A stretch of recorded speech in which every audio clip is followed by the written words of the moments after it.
કેમ છો બાળકો? આજે આપણે મોટા ઝાડ બરાબર ને નાના છોડ હોય ને એના વિશે આપણે શીખવાના છે. તો તમે મોટા મોટા ઝાડ ક્યાં જોયેલા?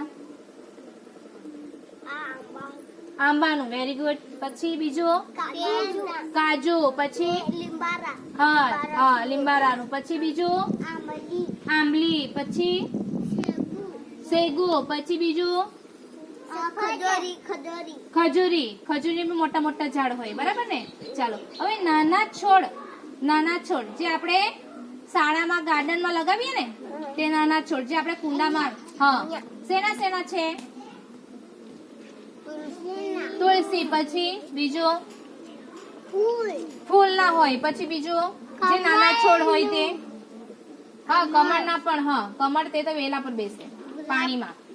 ગુલાબનો. પછી બીજો જે ફૂલ હોય ને એના છોડ હોય.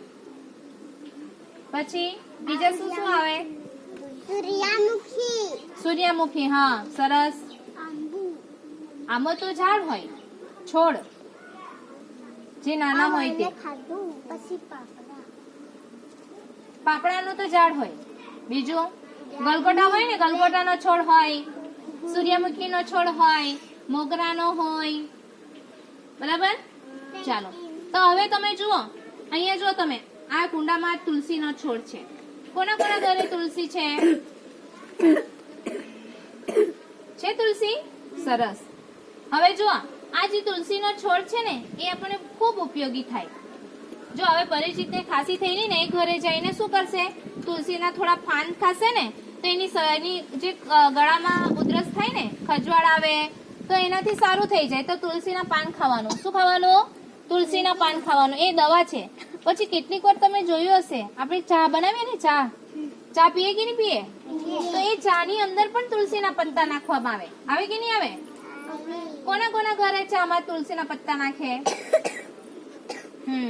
ચાલ હવે જેને ઉધરસ થાય ને તેને તુલસીના આ પાંદડા ખાવાના છે બરાબર. હા. પછી કોના ઘરે તુલસીનો છોડ રોપેલો છે કુંડામાં? દિવ્યાના ઘરે છે.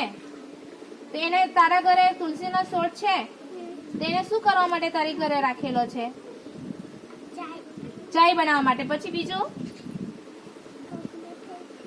અત્યારે ખાંસી થાય ત્યારે. પછી બીજું પછી તુલસીને શું કરીએ આપણે? હજુ યાદ કરો, આપણે તુલસીને કેમ રાખીએ? આપણે પૂજા કરીએ કે નહીં કરીએ? તુલસીની પૂજા થાય ને. તુલસી આપણી માતા કહેવાય. એટલે આપણી ઘરે મમ્મી લોકો તુલસીની સવારે દરરોજ ના પૂજા કરે. હવે જુઓ, તમે મોટા મોટા ઝાડ જોયેલા, લીમડાના ઝાડ જોયેલા છે, આંબાના ઝાડ જોયેલા છે, આંબલીના ઝાડ જોયેલા છે. એ શું આપણને મદદ થાય? આપણે ગરમીમાં બહુ તડકો લાગે ને, લાગે કે નહીં લાગે? પરિચિત, ગરમીમાં આપણને તડકો લાગે ને તો આપણે શું કરીએ? ઝાડની નીચે બેસીએ કે નહીં બેસીએ? તો ઝાડ આપણને શું આપે? પવન આપે. Very good. પછી બીજું શું આપે? બીજું છાંયડો આપે કે નહીં આપે? પછી આપણને બીજું શું આપે? ઓક્સિજન આપે. આપણને શ્વાસ લેવા માટે આપણને ઝાડ કેવું થાય? ઉપયોગી બને બરાબર. એટલે આપણે ઝાડની નીચે બેસીએ ને તો આપણને ખૂબ ઠંડક થાય. આપણે ખૂબ થાકી ગયેલા હોય ત્યારે ઝાડની નીચે બેસીએ તો આપણને સરસ મજાની ચોખ્ખી હવા મળે કે નહીં મળે? જેવા ઝાડ નીચે આપણે આવીએ એટલે એટલો ઠંડો પવન આવે, ઠંડી હવા આવે બરાબર ને. આપણે આપણે આરામ કરીએ ને ઝાડની નીચે. પછી બીજું શું ઉપયોગી બને? મોટા મોટા ઝાડ તડકો લાગે ત્યારે. પછી તમે જુઓ, લીમડાનું ઝાડ જોયેલું છે. અહીંયા આપણી પાસે નાનો છોડ છે પણ એ મોટું થશે ને ત્યારે એ ઝાડ બની જશે. જુઓ પરિચિત, તો આ લીમડાનું ઝાડ છે એ લીમડો કેટલા એ ખાધેલો છે? લીમડો ચરાગીની ઉભી થઈને બોલ.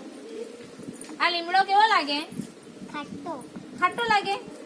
હજુ કોણ કહેશે? લીમડો કડવું લાગે. Very good. કડવો લાગે, ખાટો થોડી ના લાગે. લીમડો કેવો લાગે? કડવો લાગે. પણ જેટલું કડવો હોય ને તેટલું આપણા શરીર માટે ગુણવત્તા વાળું કહેવાય બરાબર, ગુણકારી કહેવાય. તો આ લીમડાના પાન તમે જુઓ,